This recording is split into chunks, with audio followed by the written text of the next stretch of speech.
screaming. They thought they were untouchable, clinking glasses in the VIP section while I sat in the shadows. But they forgot who paid for the champagne. They forgot who paved the road they were standing on. And most importantly, they forgot that I don't get mad. I get even. Drop a comment and let me know where you're listening from and what time it is for you right now. I'd love to know who's part of our community. The timeline rewinds to 45 minutes earlier. I pulled up to the Obsidian Lounge in my sedan. The valet looked past me, scanning for Ferraris and G-Wagons until I handed him a $100 bill. That was the first sign. In this world, you are either the show or the wallet. I had always been the wallet. The Obsidian Lounge was the kind of place that prided itself on being impossible to find. Underground, unmarked, darker than a cave inside. This was my sister Brittany's playground. Tonight was her influencer brand launch, a vanity project I had quietly funded to keep my parents off my back about supporting the family dream. I walked toward the velvet rope. The bouncer, a man the size of a shipping container, checked his list. He frowned. He didn't see Savannah, CEO of Apex Logistics. He saw Savannah +1. He waved me through, but pointed not toward the main floor, but toward a side corridor. I assumed it was a mistake. I assumed he didn't know that without me, the rent for this venue wouldn't have cleared the bank. Then I saw my mother, Susan. She wasn't waiting to greet me. She was waiting to intercept me. She stepped out of the shadows like a border patrol agent, blocking my view of the main VIP booths where Tyler and Brittany were holding court. She looked me up and down, her eyes lingering on my blazer. It was tailored, professional, expensive. But to her, it was a uniform. "You're here," she said, her voice tight. "And you're wearing that." We talked about the aesthetic, Savannah. This is high-flash photography. We need cohesion. She didn't hug me. She didn't ask how my 80-hour work week had gone. She grabbed my elbow and steered me away from the flashing lights down the service corridor past the kitchen swinging doors. There, tucked into an alcove next to the coat check station, was a metal folding table. No tablecloth. One chair. It was the kind of table you set up for a vendor or a temporary hire. "We're just so tight on space in the main booth," she said, not even bothering to make the lie convincing. "And honestly, you just look out of place in the photos. This is better. You can watch from here. Just try not to draw attention to yourself." I stared at the metal chair. In any other context, in any business meeting or negotiation, I would have laughed and walked out. But I didn't. I almost sat down. And that is the most dangerous part of growing up in a family like mine. You see, cruelty doesn't feel like cruelty when it's your native language. It feels like gravity. For 29 years, I had been trained to accept the scraps. I had been conditioned to believe that my utility was the only rent I could pay for their love. This is the trap of normalized cruelty. It rewires your survival instincts. It tells you that sitting at a folding table in the dark is better than being exiled into the cold. It convinces you that being invisible is a form of safety. I looked at my mother's back as she rushed toward the VIP section to fix Brittany's hair. She didn't look back. She didn't worry that I would leave. She was banking on my conditioning. She was betting on the fact that Savannah always stays, Savannah always pays, Savannah always accepts the corner. I pulled out the metal chair. It scraped loudly against the concrete floor. I sat down, but as the cold metal touched my back, the conditioning snapped. It wasn't a loud crack. It was a silent internal realignment. I looked at the coat check girl who was staring at me with pity. I didn't want her pity. I realized then that I wasn't a guest at this party. I wasn't family. I was infrastructure. And infrastructure can be shut down. To understand the magnitude of what I was about to do, you have to understand what was happening outside the walls of the Obsidian Lounge. While Tyler was toasting to his genius with $40 cocktails 60 miles away at the port, a fleet of 48 semi-trucks was idling.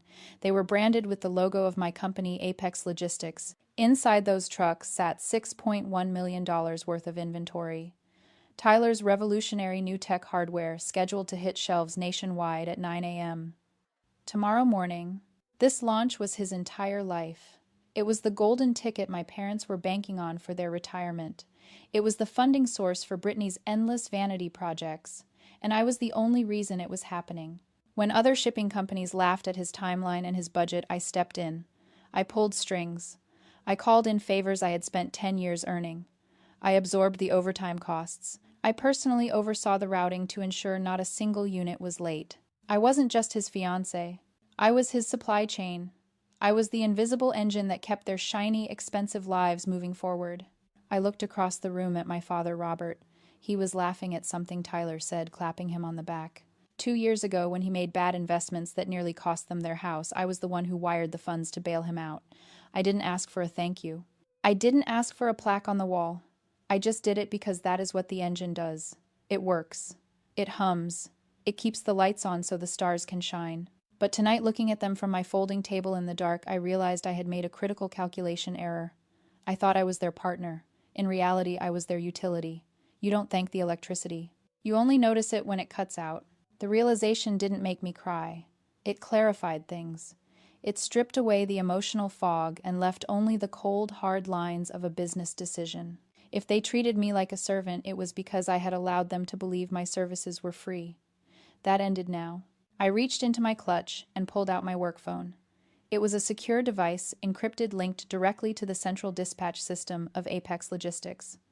I ignored Tyler's laughter and my mother's glare. My focus narrowed entirely to the fleet management interface. The screen showed the fleet status ready for departure. The drivers were waiting for the final digital signature to roll out. My thumb hovered over the override command.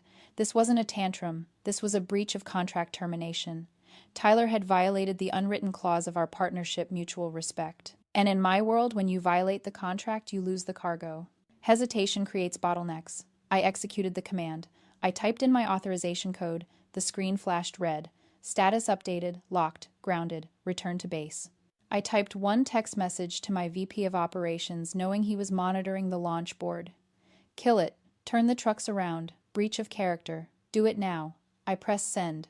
The phone vibrated once, a small, silent confirmation. The engine had stopped. Now I just had to wait for the lights to go out. It took exactly 90 seconds for the shockwave to travel from the port to the Obsidian Lounge.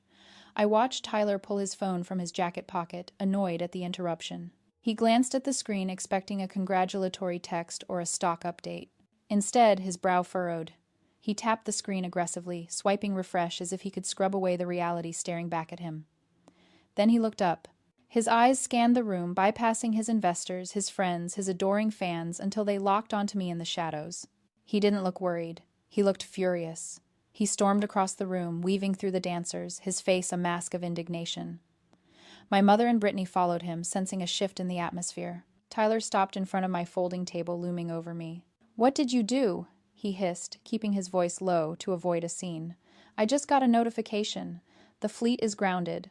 The system says administrative lock. Fix it. Now." He bypassed why completely.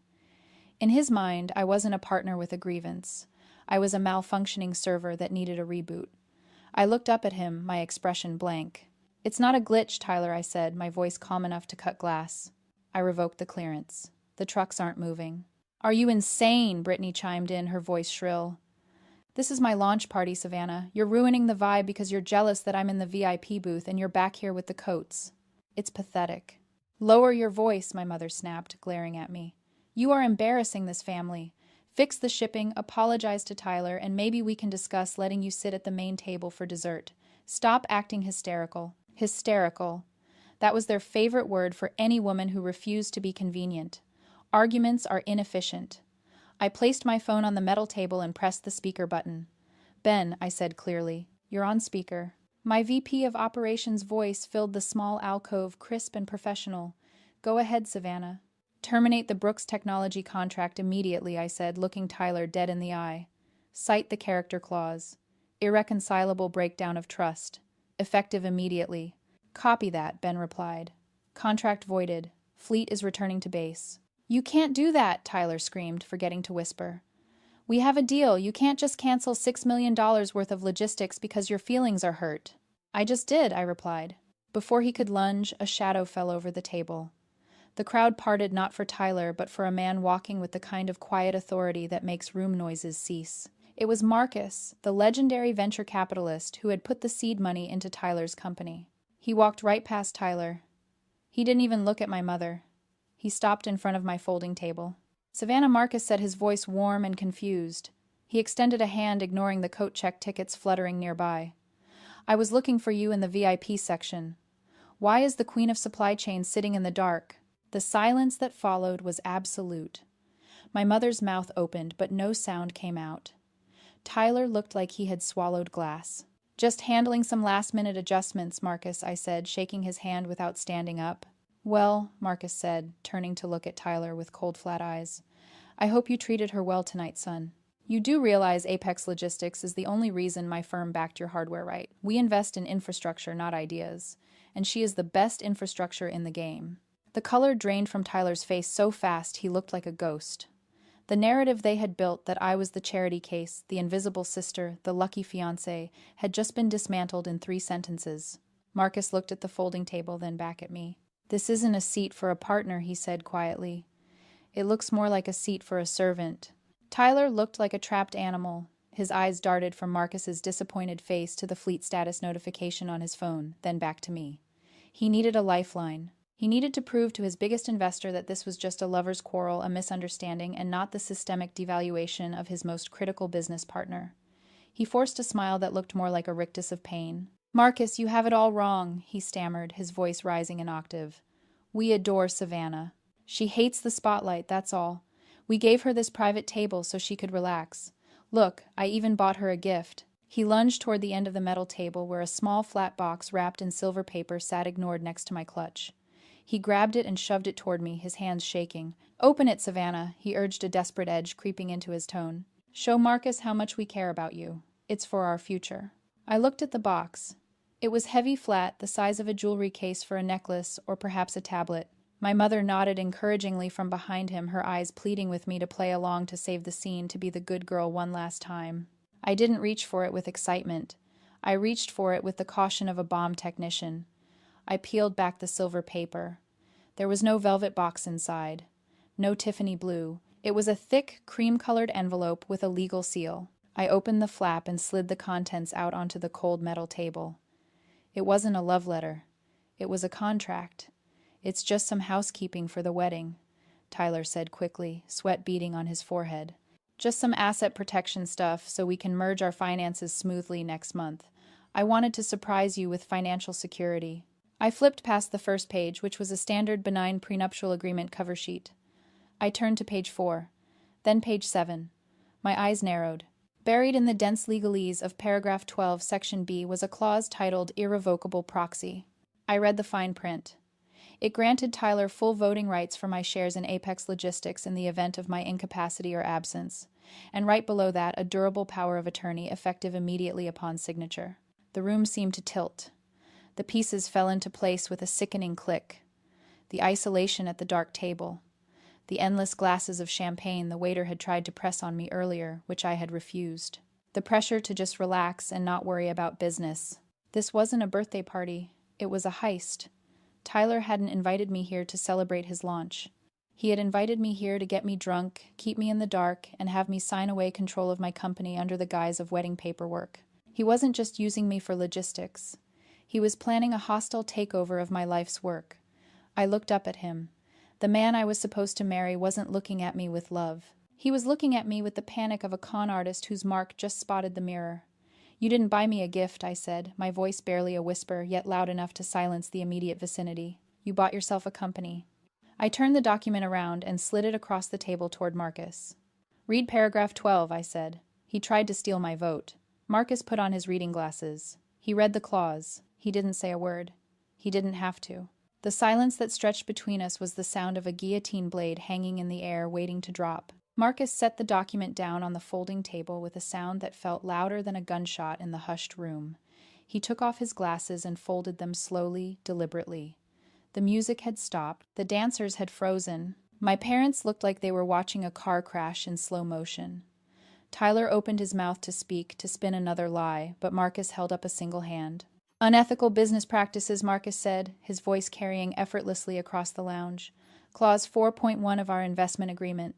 Any attempt to defraud a partner, mislead a board member, or engage in predatory legal maneuvering constitutes an immediate breach. He looked at Tyler with disdain. You didn't just lose your logistics, son. You lost your funding. My firm is pulling out. Effective immediately. Tyler swayed on his feet. The color drained from his face until he looked like a corpse. You can't, he whispered. We launch tomorrow. The inventory is all ready. The inventory is grounded, Marcus interrupted. And, without my capital, you can't pay the release fees to get it moving again. It's over. My mother let out a strangled sob. She grabbed my arm, her nails digging into my blazer. "Savannah, please fix this. Tell Marcus it was a misunderstanding. Tyler loves you. We all love you. You're our favorite girl." I looked down at her hand on my arm. The same hand that had steered me to the folding table.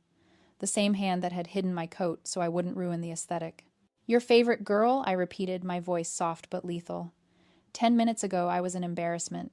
10 minutes ago I wasn't aesthetic enough to be seen. I pulled my arm away. My father stepped forward, his face red, blustering with impotent rage. "You ungrateful little. After everything we've done for you, we let you be part of this family." "You didn't let me be part of the family," I said, meeting his eyes. "You let me pay for it." I turned to Tyler.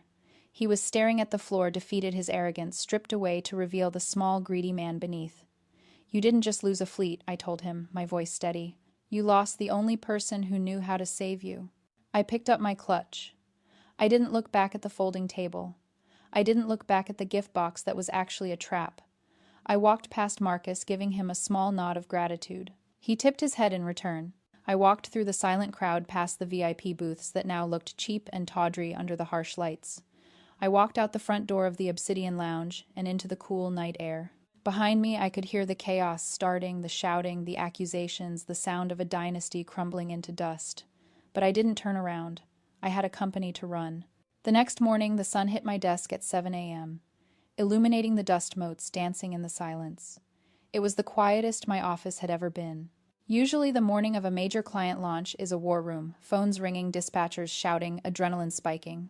Today there was only the hum of the server banks and the steam rising from my coffee. I looked at my monitors. The fleet was still grounded at the depot, 48 trucks sitting in neat idle rows. On my personal phone, the notifications were stacking up in a silent blocked folder, hundreds of desperate calls from my mother, furious texts from Brittany, and panic-stricken voicemails from Tyler. The news cycle had already picked up the story of the failed launch. Brooks Technology's stock was in freefall, plummeting 30% in pre-market trading. Without Marcus's backing and without a supply chain, Tyler wasn't a tech visionary anymore. He was just a guy with a warehouse full of plastic he couldn't move. I looked at the idle trucks. I could have left them there. I could have let the inventory rot in the containers, dragging out the lawsuit and bleeding Tyler dry until he was bankrupt. That would have been revenge. But revenge is just another form of attachment. It keeps you tied to the people you hate. I didn't want to be tied to them anymore. I wanted to be free. I pulled up the contact info for Project Horizon, a disaster relief nonprofit I had admired for years, but never had the excess capacity to support because I was too busy propping up my family. They had been trying to move emergency supplies to a flood-ravaged region 2 states over but lacked the budget for a commercial fleet. I picked up the phone. "This is Savannah from Apex," I told their director. "I have 48 trucks and drivers ready to roll. I'm donating the entire logistics capacity. We can load your supplies by noon." The silence on the other end was stunned, followed by tears. "Savannah, that's hundreds of thousands of dollars in value." "It's a write-off," I said, smiling for the first time in days. "Consider it an investment in something real." As I authorized the new route, I thought about my family. For years, they had seemed so large, so powerful, so impossible to defy. But looking at the wreckage of their lives this morning, I realized they never actually had power. They only had the illusion of it sustained by my money and my labor. This is the illusion of the empty wallet people, who build their identity on status rather than character. Crumble the second the subsidy is cut. They were hollow structures, and I had finally stopped being the scaffolding. I watched the screen as the fleet status changed from grounded to active. The trucks weren't moving Tyler's ego anymore. They were moving hope. I took a sip of coffee. The weight in my chest was gone, replaced by a clean, quiet sense of purpose. I wasn't the engine for their dysfunction anymore. I was the driver of my own life. If you've ever had to remind someone that your kindness has a limit, hit that like button and share this story. Let's remind the world that self-respect is non-negotiable.